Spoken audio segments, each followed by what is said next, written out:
Yo boys, welcome back to another video. So I'm currently in Monaco with this insane view behind me, and today we're going to be going over some of the key points you should be looking for when you're actually trying to sign your first client in the info product space. So one of my students, Furkan, actually used all of the outreach methods I showed him and signed a client within 4 days of joining my coaching, but none of that would have been good for anything if he didn't follow the steps that I'm going to give you in this video. So you can outreach as well as you want, you can sign clients left, right and center, but if the clients aren't the right clients, then they're not going to make you any money. So we're going to go over how to actually sign a client that will make you 10k a month and beyond. So I spent so long reaching out to the wrong people. I didn't understand what a good client was. I didn't know how to identify a good client. And then what happens is you spend all this time outreaching, you sign a client, you make no money with them, because no matter how good you are, if what you're working with isn't good,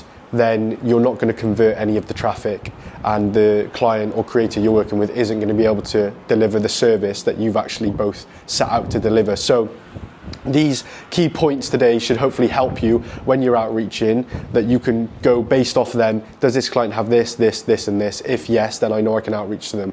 It's going to be more efficient for you. You won't waste your time, etc. So let's get into it. So the first point is, what is their niche? Now, if you've watched my other videos, you would have probably heard me talk about this quite a lot, but the niche that your client is actually operating in is so important, because if the niche isn't good for converting traffic, if it's not good for running up an offer on, then no matter what you do, it is not going to work.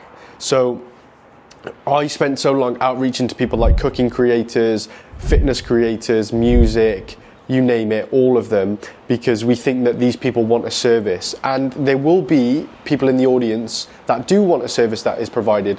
But when you're looking to scale an info business and actually make really good money, 5-6 figures a month, multi-6 figures a month, doing it with something like a cooking offer or a music offer isn't going to be beneficial to you. Especially when you're first starting out, you need to give yourself the best chance of generating results. So the first thing you should be looking for is, are they in a make money online niche? If they're not in a make money online niche, then I wouldn't even bother outreaching to them. A make money online niche is going to be TikTok shop, drop shipping, trading, SMMA, sales, reselling, basically people to make money online. That's it. So it basically helps you sell an offer to an audience more effectively, because people are going to opt in for whatever you're selling with an assurance that they can make the money back that they're investing. Now, if you sign up for something and you pay £3,000 and it is for something like fitness coaching, it's going to be a lot more difficult to convert these leads, because if they don't like it or they decide it's not for them down the line, they can't go and then make that money back from this. Whereas if you opt into something that is make money online, whether you like it or not, the outcome is always going to be that this person can go and make the money back, because they're also learning skills to make them more money. Now, the other point is that finance is usually the biggest pain point for most people. Everybody looks at money in a certain way. It gives you freedom, it gives you the things that you want. So, excuse me, it's so windy up here. Anyway, so people's biggest pain point is finance. Now, if you were to put like a fitness offer or a music offer next to a make money online offer, where people know that if they go for this one, they can actually learn how to make more money, or if they go for this one, they could get in shape or learn a hobby or something, they're more likely to lean towards the one that's going to make them more money, because that is a strong pain point for most people. So for your sales teams, or if you're closing on the offer, or if you have sales reps, it makes that a lot easier for them to handle pricing objections, fear objections, etc., because you can always go back to the part where they're just investing in their knowledge to make more money, because where they are right now is only allowing them to get to the level they're at.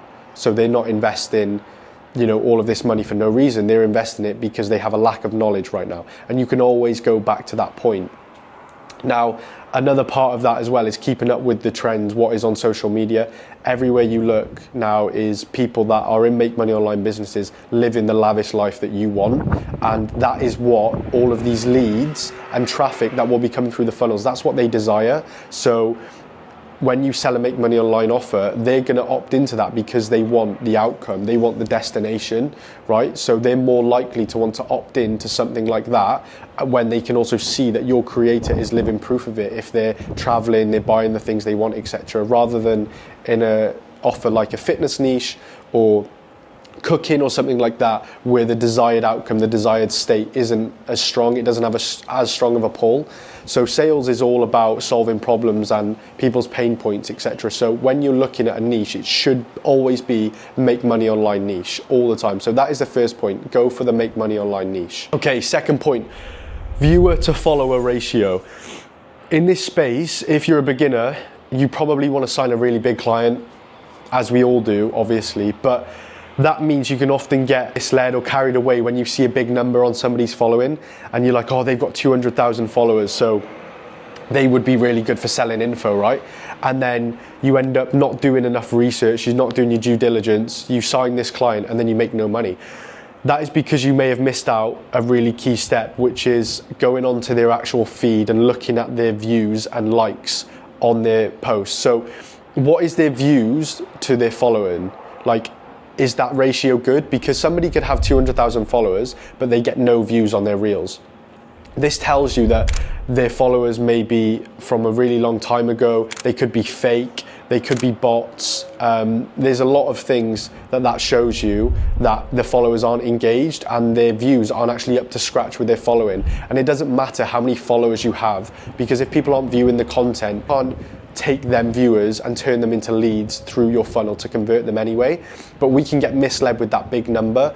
Now, there's a difference between fans and followers. Somebody's followers are just people that follow them. It's just a number. They might see one post a week and like it and carry on with their life. A fan is somebody that will stop when they see a post, like, comment, share it. They'll go onto that creator's page and they'll look at other platforms, other posts they've done. That's a fan, and there's a difference. Now, having 1,000 fans is way more valuable for selling info than having 10,000 followers, because the fans are the ones that are gonna buy off you. So you don't always have to look for a client that's huge, but it's about what they actually do and what they have with the following that they have. Do they have fans or followers? Is their viewer to follower ratio good? Because that is ultimately where the traffic's gonna come from. And you know, some people have had issues with their accounts, they've been blacklisted, shadow banned, whatever, but their following number doesn't change, but their views ultimately could be rubbish. So you have to look out for that so you don't get misled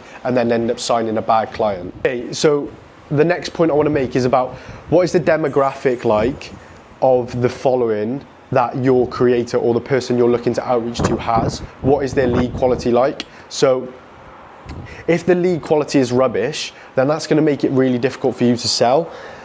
Now, what I mean is, analyze the type of people that are actually looking to invest into this product or offer that you're going to sell. The age demographic and location especially is really important.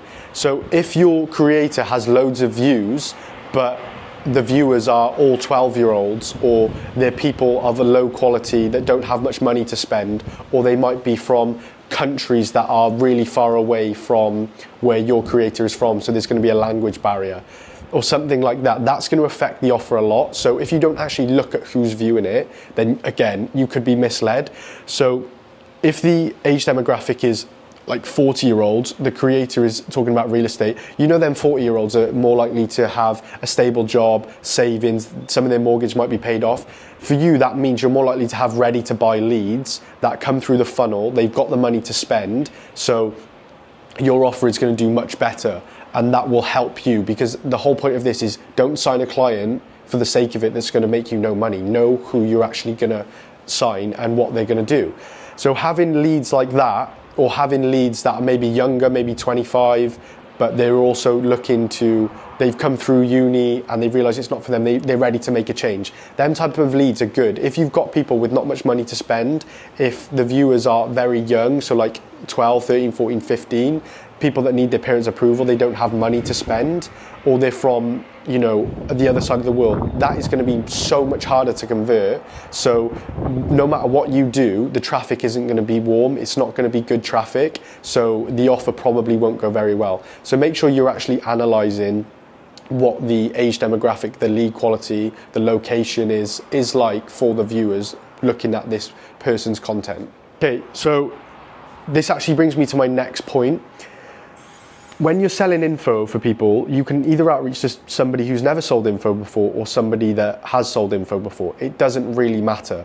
But you can actually approach people that are already selling an offer, because if you go through their funnel and you see that there's places that they're lacking in, the copywriting, maybe the email sequences, their VSL, whatever it is, if you can identify places that you can help them and then you outreach them based on that, the trust is already going to be there because they've already had experience doing this themselves. You're not trying to sell them on a completely brand new idea. So it's actually going to be a lot easier for you to sign a client that is already running some type of offer, and you can show them actionable steps of how you can improve it.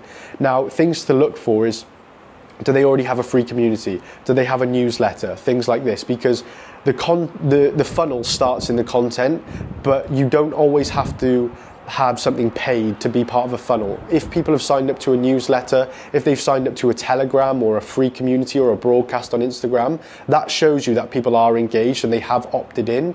And if they've opted in for something more than just the content, that shows an interest and a desire for more, which probably tells you that they would opt into something that's paid, and you already have warm leads to work with. So you can look, do they have a Telegram? Do they have an Instagram broadcast? Do they have a newsletter? Do they have a free community? Whatever it is, a free Discord. All of these things are good indications that a client would actually be good to work with, and they do have good traffic, warm leads. So they're the type of things that you should be looking for in terms of having the start of a funnel already present in their content. So communities, newsletters, things like that are really good indications that a client would actually be good for you to work with. So that's another thing that you should be looking out for. Okay, next point, is their content valuable? Now, when it comes to selling info, it doesn't matter how entertaining your content is, in my opinion. It matters how valuable it is, because when you provide value first, the money follows, and people will have more trust in you when you give value for free, and they'll also have an indication of what it would be like if they bought something paid off you. So when you're looking at a creator to reach out to you, you have to think, is their content valuable? Because if it's got too much entertainment to it, then it's not going to be pulling on people's pain points enough. It's not going to be providing enough value. The content is where the funnel starts, and somebody's first impression of a creator that you could work with could make or break whether they want to click on the page and look at other things and then actually end up on a landing page you make. So if their content isn't valuable, then they're probably not going to be very good to work with, because it's not about how big the audience is, how big how many viewers there are. If it's brain rot content, it's about, does it provide value to the viewer to make them want to go further down the funnel? Does it make them want to buy off the creator? Is it helping them? Because I've had clients that are providing value for free to people directly on content, and then they actually want to come through our funnel then because they've already got a taste of what the creator could offer, and it also builds that trust and rapport as well. So don't get misled by somebody being really entertaining and having like brain rot content and all of that type of thing, because they don't have selling power. You need to look at, is their content actually valuable? Now this brings me on to my last point. What is their dominant platform? Is it Instagram, YouTube, or TikTok? Because that will give you an indication of their selling power. Now I've spoken about this in my other outreach video where I actually give you methods, and that'll be on my channel if you want to go and watch that and put these two together. So you have TikTok, which is like very short form content, obviously easy to go viral. It's more brain rot based. Instagram is a more conversational platform. It's more professional. Reels are doing well on there right now too. And then you have YouTube, which is obviously long form. Now, if your creator that you're looking to outreach to is only on TikTok, small Instagram, no YouTube, that means it's going to be a lot harder to sell, people into a high ticket offer, because they're only getting short 30-second blips on TikTok. It's not consistent and there's not much rapport to be built there. Whereas like a platform like YouTube, people are spending conscious time with the creator and sitting down with them and getting value for extended periods of time, and then they actually feel like they know this person, which will make them way more likely to buy into a high ticket offer, because it's about the perceived likelihood of achievement, the trust and the value that you're providing. A creator can display that way more on YouTube or Instagram than they could TikTok, but definitely YouTube. So when you're actually looking at a creator to outreach to or work with, you have to think, what is their selling power? What platform are they most dominant on? If they're big on YouTube, you know you have the power to do all the offers. But if you want to run a high ticket offer and they only have a TikTok, then you know it's going to be a lot harder for you to do that. So they're the key points that I would be looking at. What niche are they in? What is their viewer to follower ratio? Is their content valuable? Do they have the start of a funnel already, or something to display that people have opted in? What platform are they most dominant on, and what is the lead quality like of the people that are viewing their content? They're the key points that you should be looking at when you're looking for creators to work with. So I hope this helped you. This has allowed me to generate 6 figures with clients in profit and actually help scale them because of following these steps and working with the right people. And I've made the mistakes, so I know what it's like, and it's a waste of time. So if you can learn from my mistakes, that will help you get to where you want to be faster. I hope you found this video valuable. I do have a free Telegram where I give more advice like this every day for free. Just DM me the word telly on Instagram and I'll send it right over to you. But I hope you enjoyed this video, and I'll catch you in the next one.